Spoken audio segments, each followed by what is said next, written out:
I'm joined today by Laure Jackson, as ever, our sensory specialist, who's also an occupational therapist specialising in that area. Hello, Anne.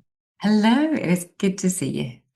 I like to do this every so often, but what's an occupational therapist, and then what's sensory health within occupational health? Within occupational therapy, Mm. a very good question. So, occupational therapy, in and of itself, we work with everybody who is human and we help them to do the job of living. So, whatever it is, so it's really vast, it's really varied. So, we can be working with people with maybe some physical disabilities, or it could be mental health issues, or it could be older people, or it could be children.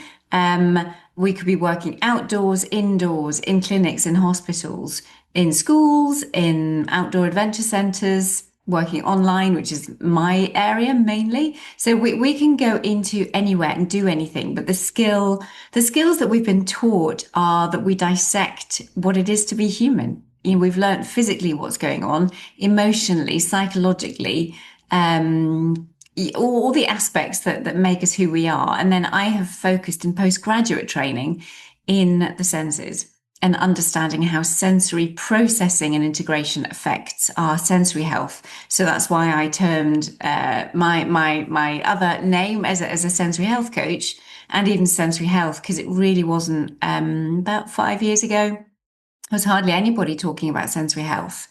And I just really felt as though, no, this is really important. This is just as important as our physical, mental, spiritual, all the other areas of our health and well-being. The senses are almost foundational to that. So. I think because we've touched on this many times, but I think a lot of people think sensory health, oh, that's a thing for children at school who can't concentrate, which may be a massively oversimplified one part of what you do. But just give us a couple of examples, one with somebody in school and one with somebody, say, in their 50s and 60s, where sensory health is an issue and the bit where you step in. Yeah. Okay. Well, let's go with the school one, which is very real and prominent at the moment. School avoidance. Okay, that's big. There are many people who are just disruptive, but you get to the point where some individuals actually will refuse to go. At all kinds of ages and stages, from the littlies through to the teens. So that's quite a significant one because of the overwhelm that there is in that environment. But also, if you get them there, they can then be aggressive. So I deal with people who the other children are avoiding them because they don't like being around them. They're scared they might get hit. They might get it's the teachers are too. So that is more on the extreme. I mean, we can just deal with disruption, lack of concentration, a little bit clumsy. They're classic. They're really lovely, really easy to work with actually, and to make those changes. We really need to get serious about looking at the sensory environment and looking at how they are processing sensory information when we've got to the point of school avoidant and hurtful. Not intending to be, but just they need to be because of what their bodies are going through. So that's a kind of a schoolish one. That's a younger person one, because you can apply that to a club or struggling with meeting other family members. Some of the adults, that's more the lack of focus, the inability to follow what's going on in a team meeting, highly distractible, really don't like the socials that go on at work. They may be more withdrawn. Obviously, this is just one type of sensory processing, but those are typical issues because people don't like the sights and the sounds and the smells. They don't want to be touched unexpectedly. There are much more overreactive adults who may or may not be autistic, but they just may have just overreactive sensory processing. I see. I think back at education when you think about I don't know, left and right-handed people who write with the right or with the left. Now you go back far enough in time, and nobody was allowed to write with your left. That was terrible. You were horrid. You were useless and rubbish if you couldn't hold your pen with your right hand. And then over time, mercifully, we realised in education, do you know what? Some people they can't actually write with their right hand, and that's okay. And rather saying this is the only standard, you must write with your right hand, schools then realize quite quickly, actually, there are people who literally can't do that. And we can shout and we can holler and we can get as aggressive as we like. It Mm. doesn't change the fact that they're left-handed, not right-handed. So that's something that we've seen that's much more of a, I guess, is that physiological rather than physical? If they've got two hands, it's not physical, is it? But then we've got the sensory health element where people are realizing and quite they'll state I'm ADHD, I'm neurodivergent, I'm this, I'm that, and they're using terms which, to be honest, I'm having chatted to you for 2 years, I'm still getting my head around. But the bit where I think we need the you part of the equation is when somebody doesn't want to go to a social at work. For example, I never went to them. I hated them. And it wasn't because I don't like people. I work on radio. I love going to festivals and being surrounded by thousands of people. I just didn't like socializing with work. However, the subtlety, which is where you come in, it's not somebody who just doesn't want to do that because they'd rather be at home with their family. This is somebody who can't process a social situation. It's the same outcome, not attending something. The reason why is utterly different, and Yes. that's the part where we need you. That is the crucial part of anything. And all the work that I'm doing at the moment is trying to let people know that there is a sensory code. We have to go beyond the sensory basics. We have to go beyond looking at what behavior presents like, because the root of that behavior, exactly what you're saying, is the difference between really making a difference for that person's life who wants to be there, but actually just can't because it's too overwhelming, other than just someone like you, actually, I just don't really want to. I'd rather do other things. And like, goodness me, that's exactly what life should be. You go to things and you don't go to things. That's just normal. But it's when you can't do things that you really want to do, that's when I would really love the word to get out. Let's assess, let's get these sensory needs looked at properly, and then we can join the dots up properly. That's the other thing. Of course, if the outward, or rather the final conclusion is not attending a Christmas party with your work, if you feel like you should, then that's guilt being placed on you. Now you're under pressure. And you feel that whether you can go or not. Now, I'm quite happy in a massive room of people. I love it, actually. But I just didn't ever want to do it for work because you know what? I'm not paid to be here. The only reason I know these people is I'm paid to know them. So don't care to meet them outside of work. It's just the way it was. Joe was always the same. Very rarely we might think, oh, we'd better go to something, I suppose. But that's the difference. Although the conclusion is the same, not attending, it's I don't want to go, as opposed to I am unable to go. Because if I go to that, I'm going to be really on edge. I'm going to be so overreactive. I'm probably going to get aggressive or violent. So I won't go. But there is actually hope, even in that scenario. Just like the children who are avoiding school, we can force a child to go to school. We can literally physically pick them up, plonk them in a school. You are now in school, tough. I mean, that's great, but it's not necessarily the greatest outcome because one, they're going to probably try and find a way to get out. Two, they're not going to engage. And three, violence is actually quite possible, but we can hone into the violence or the aggression or the physical outburst without recognizing, there's a reason for that. And they're not just in a bad mood. They literally can't cope.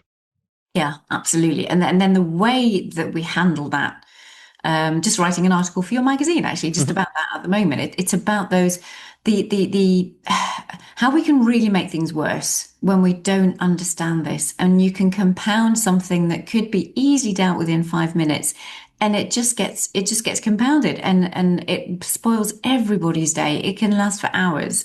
The result of not handling, not understanding, not getting to the root cause of a behavior properly. Which is really hard because if you've got an aggression outburst, I mean, the classic one for an adult, perhaps somebody who's served in Afghanistan or Iraq and they've got PTSD, they've got a trauma emotionally, mentally, not necessarily, obviously, physically. And then they have these reactions. Oh, well, they're violent and they're aggressive and, oh, it's domestic violence. Well, actually, no. It may be even domestic violence. It might be that in a home, but it may not be domestic violence in the right setting, because if they're reacting to emotional pain, it's like saying to somebody who's lost a leg, why aren't you walking properly? And we need to be much more aware of the scenarios and settings that people have been through. It's that thing of walking in their shoes, isn't it? But when we're talking about outbursts of aggression, it may not be violent tendencies. That's bad. That needs to be dealt with. Yes, call the police and sort that. It might actually be needing to have that anyway, but actually it's because they can't pick up a piece of paper or they've got an internal trauma and they can't cope with you touching them because all they can remember is somebody abusingly touching their arm, and all of a sudden that triggers them. And but again, that's why I keep coming back to that. That's why we need people like you can recognize, and you talk about these patterns, these Mm. clusters, because it's not just an outburst, it's an outburst after another outburst, but always in a context. Okay, that only happens in a context. Now we're getting some context. Now we can find maybe there's a pattern and maybe there's something else going on. And then looking at clusters within each of the senses, because each of us have, we might not like the sun if it's too bright, and that's like a one-off. But if you get like one, that they definitely need their sunglasses all the time, the blinds are always down. They wear very plain clothes. Their house is really not cluttered in any way, shape, or form. It's really minimalist. You start to see clusters of behavior that way too. So then we can start to focus and think, oh, actually, if we look at the clusters in the visual system, we can see much more how they process things well. When they have the choice about something, how they want it to be. So therefore, when they're in an environment at work or anywhere else, how can we help them create a visual environment that's going to help them flourish rather than exhaust them because it's not a good match with their sensory thumbprint, with a cluster of those sensory things that we've picked up within each of the senses? I know we've said this many times, whether it's children or adults, that those physical outbursts, let's just try and refine it that way, that they're never okay. It's not okay to lash out and hurt people. But I guess what we're trying to talk about here is the reason why that happens might be more easily solvable than we think if we go away from the physical outburst to the reason behind what might be causing something that ends up as a physical outburst. Yeah, yeah. And it was really one of the adults that I was working with. It's how we can replace. Yes, we need to look at those outbursts, but also looking at when someone is avoidant because they know that they will not react well to something. And that's very nice and very honoring that they know because it's hard to control yourself when your brain goes into fight, flight, fright. It's we know that it's hard to be there. Adults will take responsibility for that, but withdraw. So it's how one of the adults that I was working with, he realized that actually what we called proprioceptive socialization was what he wanted and the way forward for him. Recognizing that he did want to be social, he really wanted to connect with other people, but doing it out at a bar, doing it in a restaurant, doing it with a big group of his workmates wasn't going to happen. He just wasn't going to work out a way to being able to tolerate that and just really did not want to. So we worked out ways that he could connect with them in a way that was going to meet his sensory needs really well. So physical things, going down to the gym, going walking, doing things out in the park, with someone else and just finding someone who was compatible to be able to enjoy that muscle, that physical activity with him. So he had a social contact, but it was about focusing on the sensory needs of him while doing the social rather than exposing him and helping him cope, which we can do. We can try and help him cope in typical social environments, but sometimes it's just like, well, let's find a different way of being social that really helps you and works with you. Which is where we have Laure Jackson to help you, which is important because you recognize things that we wouldn't. Mm. We can the classic one. I always come back to this because it's such an easy one that most of us will understand. But you're in a supermarket, there's a child kicking and screaming on the floor. That's bad behavior. End of story. It's not okay for the child to be doing that.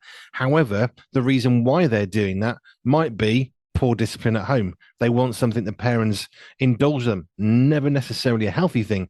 But the outcome is still the violent kicking on the floor. But it also could be there's too much noise. They can't cope with the smell of the bread. It's overwhelming their senses and they're reacting to that. And Mhm. it's not about justifying aggression because that's never okay. The physical stuff when you're hurting people, that's not okay. But actually, it's the reason behind it. Is it just selfish, nasty? I want this. I'm going to have a strop. That's bad. That's naughty. But actually, is it for something else? I remember at school, one of the teachers said, you can't use the word naughty or bad to a child. Why is that? Because that's negative. Bad behavior is negative. Why Mm. would you want to affirm something bad? And we need those definitions and terms and the clarity of what something is, but it's the reason behind it, which is important. I knew a guy who had a massive raging fever in a hospital. And his wife spent the whole time apologizing to the consultant guy. This was a lovely, lovely, gentle man with a fever raging in his head. I don't know, 105 or something degrees, very hot. He was the most racist person you've ever met. He isn't, he never was. But with a fever, it completely transformed his was. So his wife spent the whole time saying to the doctor, I'm so sorry. He's never like this. Don't worry, he said. He's got a fever. His brain is literally on fire. We're not offended by what he's doing because there's a physical reason why he's behaving like this, and he's not himself, and we know that. So we're not bothered. We're not offended by the racism going on here because he's not actually being racist. His brain is melting, literally. It's on fire, literally. So we need to cool that down, and that will change the behavior. It doesn't make it okay. And when his wife told him, he was gutted and profusely apologized. But we can't necessarily help certain things, but there are certain things we can, and that's where you come in. Yeah, so I mean, those they're absolutely key, and we can so often use those sensory strategies, even if something actually has a different root. So because sensory is so powerful, we can use those strategies to help bring regulation and order, not bring a fever down. That is physical, but there are so many other things that you just think actually using the senses, because again, we bypass the brain, we bypass the thinking brain when you use sensory strategies. So all the time when we're trying to reason with people, or we're trying to set boundaries, or we're trying to do the typical traditional methods, that they are not going to work because the brain is on fire. Yeah, absolutely, such a brilliant description. There was a physical fire because of a fever, but it's the same thing when your brain just goes into extreme overwhelm, and whether it be like, which is kind of different to a tantrum, but actually there are also adult tantrums, and they are for a behavioral reason, and you need to deal with them differently as you would to an extreme overwhelm, whether you call that a meltdown or an overwhelm for a child or an adult. You've got tantrums for children and adults, and you've got meltdowns and extreme overwhelm for children and adults, and both will have a different route. But thankfully, sensory actually can help them both. The reason why I brought up the physical condition of someone with a severe fever is we can, I suppose, more easily and more readily accept, okay, well, it's not his fault. He's reacting in a very aggressive manner. However, we understand he's got a fever. The doctor understands that. Therefore, physical condition equals physical outcome. The problem, I guess, which is why I love doing these shows, I know you do too, is saying, that's a physical condition resulting in a physical outcome.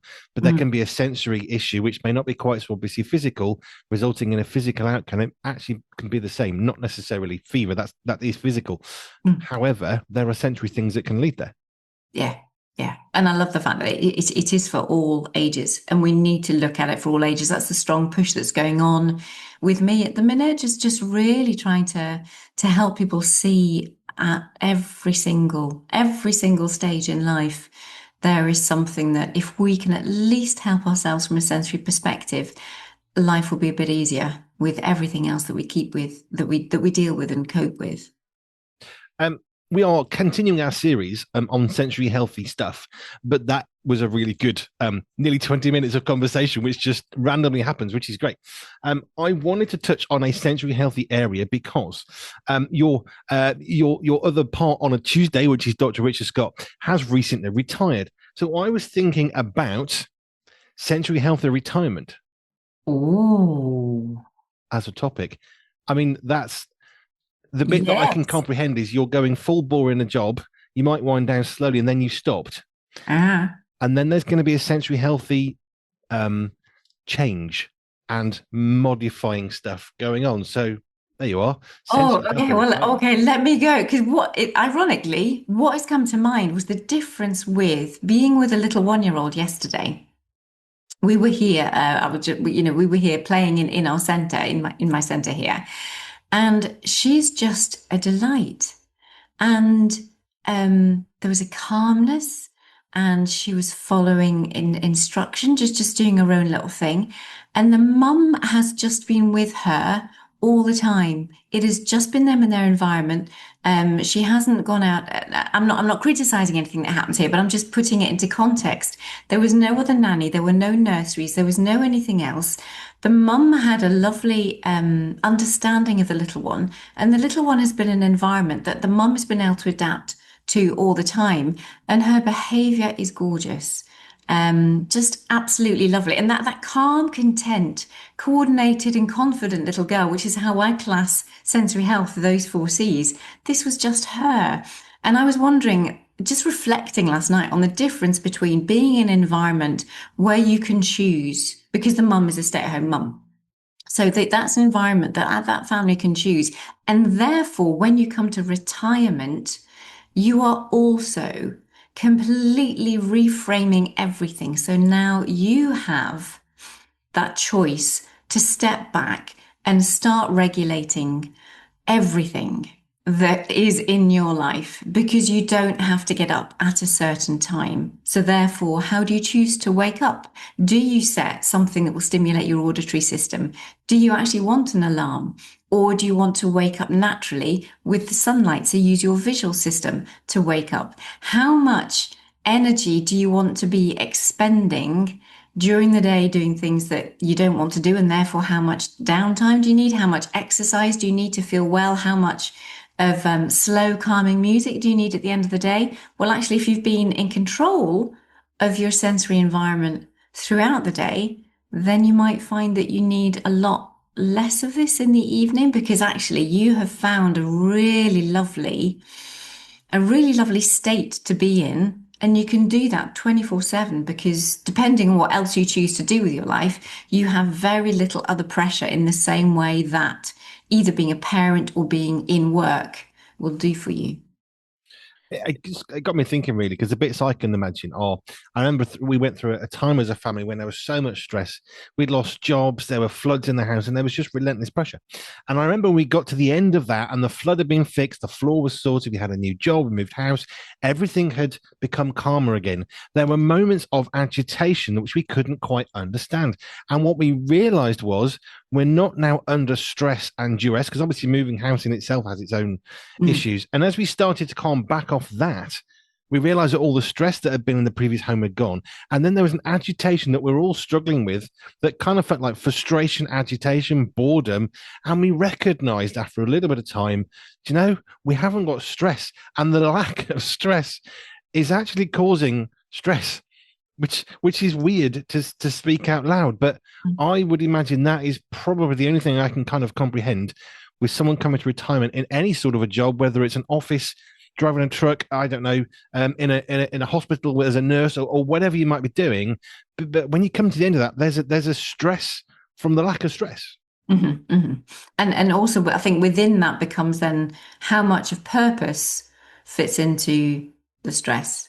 Because it's not just the fact that you don't have to be on top of something, which causes that extra stress or on top of more things than you would actually want to be. But it's about what are you actually investing your time? What are the things that you're actually choosing to do with that? So there are so many areas that feed into one another to help someone be well. But definitely retirement has to be planned on so many different levels.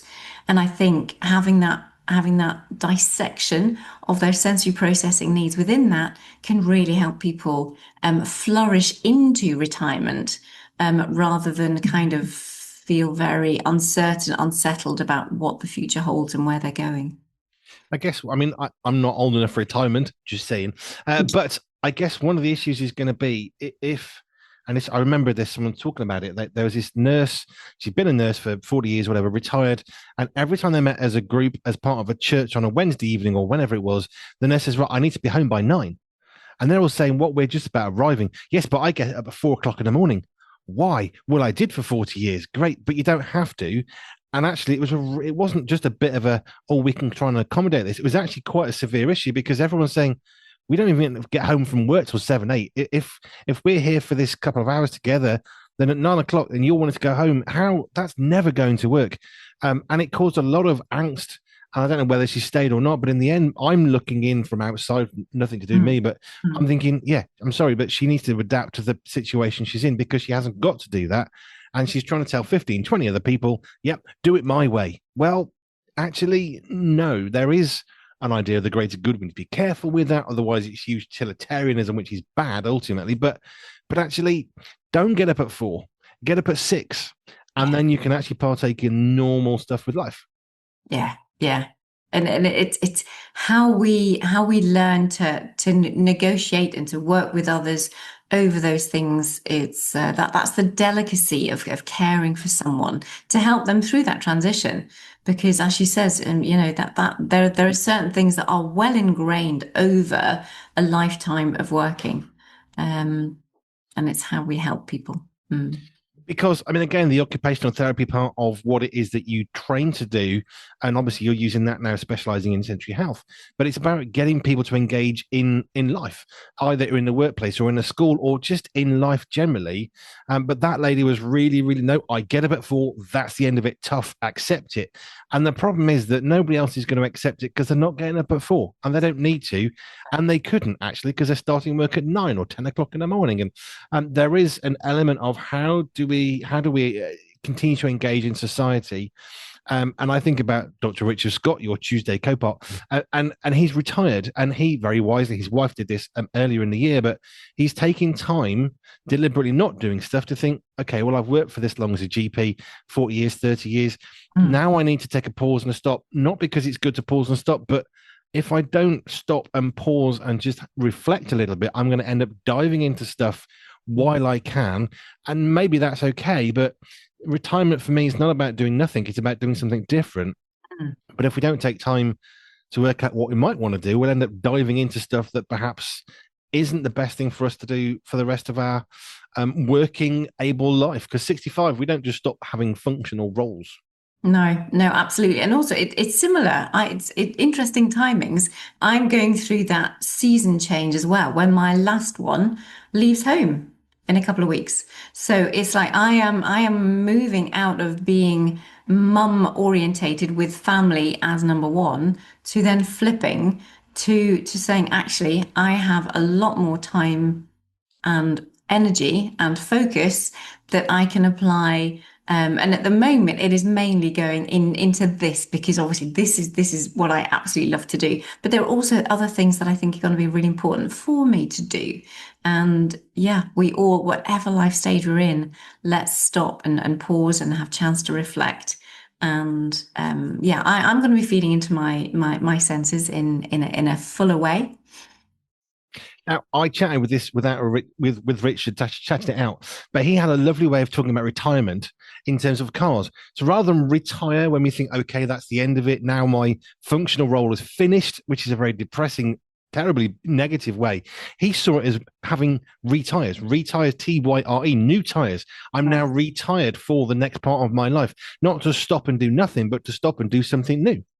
That's a brilliant. I love that phrase. Yeah, retired. I think we all need to write that somewhere. Yes. TYRE, if you're a bit curious about that one, TYRE is the British tyre, okay? Tyre is when you get tired out, TIRE, but TYRE, retired. I thought that was great. Getting a fresh set of rubber on the car for whatever's. I love that analogy. And for what it does for your head to think, because otherwise it's retirement. You go and like, what do you do? You go and, I don't know, sit and have a cup of tea, or you read your paper, which I mean, That's I'm fine. not denying those things. Yeah, that's absolutely fine. But it's more like, you just don't like just sit there in a corner anymore. It's like, right, okay, new wheels, new adventures. What is it going to be? What is it going to look like? Yeah, and which is great, and I'm enjoying learning about retirement through Richard, who we chat with every week, to see how he has done it. His wife went through the same process. I think it was just after Christmas 24-25. So she's a little bit ahead of him. He retired this summer, but it was interesting just how his approach I thought was really healthy, because it's not right, I'm going to do nothing and play golf, which might be fine. But there's more to life than just doing that, and it's not about never doing anything you did. It might be that you use some of that skill, but I think what you're talking about is with your youngest child now moving away. I say child, isn't adult now, isn't he? But with him moving away, actually, it does change your time, and it doesn't mean it's great. I don't have to worry about my children anymore. Never going to not happen. They're your children, of course. You're going to be concerned for them, but now you can think about what else you can do instead of just being a mum, which I'm saying carefully, but I'm not just a mum. Now I'm still a mum, but actually there's other things I can do with my time and energy. And it's a really good, healthy approach to look ahead. Well, what might God be calling me to do instead of just carrying on as I was doing? Mm-hmm. I love these moments of pause. Once we've deposited him at university, I'm going to take an extra couple of days at the end of it to just, I mean, I don't have the luxury of weeks or months, which would be nice to have a sabbatical, but just take some time out. 2 days is what I'm thinking. Stop, think, pause, reflect, pray, go for a sauna, Those things are going to be important to, reflect. You see, Richard's retiring from being a general practitioner. That's what he's retired from, and who knows where he's going to go. I love the fact he wants to keep on doing chats like this on medicine on a Tuesday, and he's working in a magazine as well. But I'm loving where he's going. But I love the fact that, in a sense, you are about to retire from being for the want of a better phrase, a full-time mother. You don't stop being a mother, and he doesn't suddenly lose his ability to do CPR on someone who's dying in front of him. No, not my problem anymore. He's not going to be doing that, but he's not going to be actively seeking it out, and you're not going to be actively seeking out being a mum because there's no one to be a mum to as it was. The mum bit doesn't finish. It just changes and adapts and evolves into something new.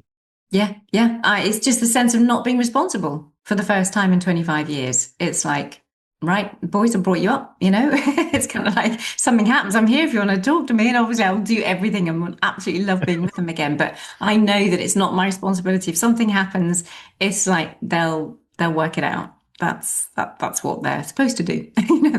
They're adults now. That's what we want them to be able to do. Otherwise, what was the point in the parenting and the late nights and the early nights and the no sleeps and the hospital runs and all the things that make up being parents? It doesn't end. You're not suddenly stopping being a parent, but you're now parenting differently. And it's not like when you retire, that's it, you're useless to society, which always, I think that's a really sad way of looking at it. Now you're useful to society, which is a horrible way of wording it, but it's a different usefulness. It's a different thing that you can do, and exploring that and thinking, well, now I don't have to get up at 4 o'clock on an alarm, and I haven't got a charge to work by 7 o'clock, and I can't do now. Like you say, you can choose where you go and when you go there, and probably become a grandparent is the usual thing. Much more of a grandparent on duties, but it's exciting if you want it to be. Let's embrace life. Let's embrace life and living. Absolutely. There you are. Sensory health or retirement. What's the best thing that someone can do? Right, I'm retiring next year. How do you better prepare? Do you wait until the last minute, handbrake turn into retirement and fall out, or do you do better when you prepare sensibly?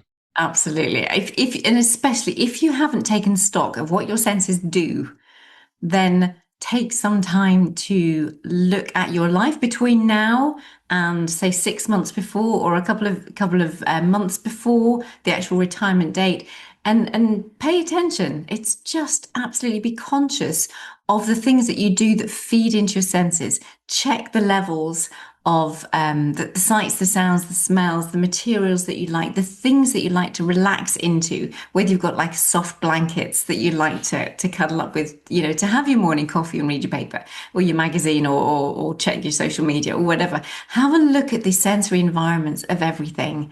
And pay attention to it and think, actually, yeah, I'm going to light a few more candles, or I'm going to get some smelly stuff for the house, actually, or actually, I'm going to go to the gym for a couple of hours every day because that is going to make me feel so good. Or I'm going to get a dog because actually walking a dog, having the petting, having that tactile input, those are the kind of things that I would really like. So within all the planning that you will do for your mental capacity and for your physical health, take stock of your sensory health as well and go through the 7/8 senses and have a look at what you enjoy, what you avoid, what you like, and how much of a sensory experience do you want, a sensory healthy retirement. Which is possible if you look at it from a positive point of view. How can I best appreciate and enjoy and make the most of this, as opposed to I'm now useless in society, which is absolutely not true, by the way. You are beautifully, deliberately made on purpose, with purpose by God, all of your life, not just to the most useful working bit, as people might see it. And thank you. If you want to connect with Laure Jackson in any way and make use of her services, which she can help you with your sensory health, your children, your wife, your husband, your grandparents, perhaps, you can contact her. The best way is pure247radio.org, pure247radio.org/ALJ for Laure Jackson. Thank you, Anne. Right. See you next time.